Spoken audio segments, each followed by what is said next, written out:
If you've ever tried learning English, you have likely hit a wall with phrasal verbs.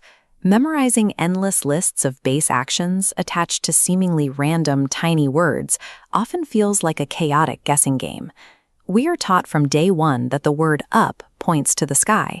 We treat it entirely as a geographical direction. But a comparison of vertical movement to actual English usage shows a different pattern. In fluent English, up functions as a strategic tool. Appending it to a verb transforms an ongoing process into a definitive statement of result. It communicates 100% completion.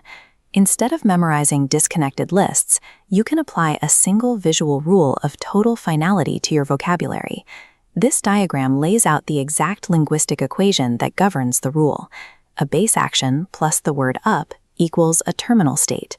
It takes a daily action from its starting phase and pushes it directly to its absolute limit.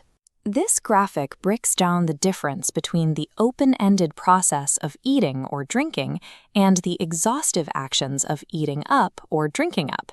Adding up explicitly confirms that the entire portion has been consumed, leaving nothing behind.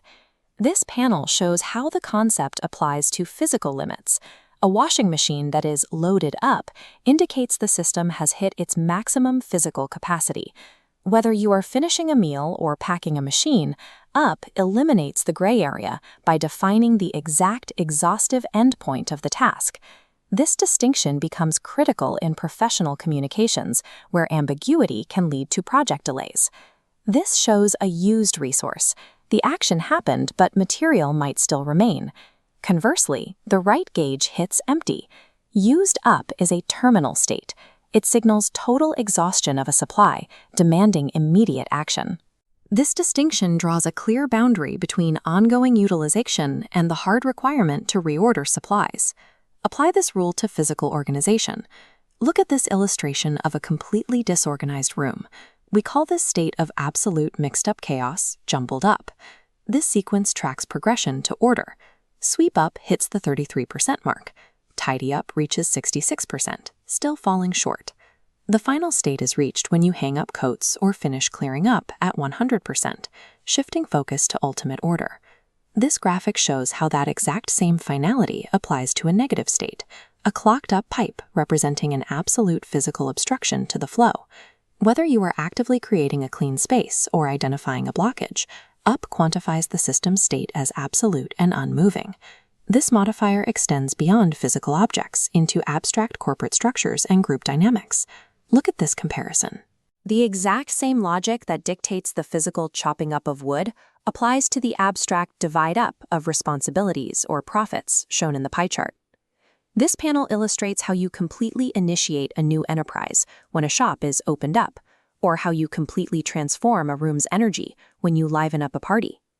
This chart contrasts social arrivals.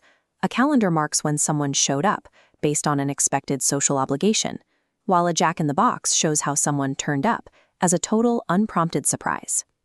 The 100% rule transcends physical tasks. It acts as a universal modifier that locks down energy, organizational structure, and social expectations into absolute states. There is one structural exception to watch for. This organizational chart highlights setup as a hyphenated noun, representing a finalized blueprint, rather than the active process of arranging it. This cheat sheet categorizes the mental framework we've built, organizing vocabulary across completion, restoration, resources, social dynamics, and structure. You can now move past memorizing disconnected lists. You have a framework to communicate with deliberate, rule-based precision. Applying this logic replaces basic vocabulary recall with a reliable system for choosing the right word every time.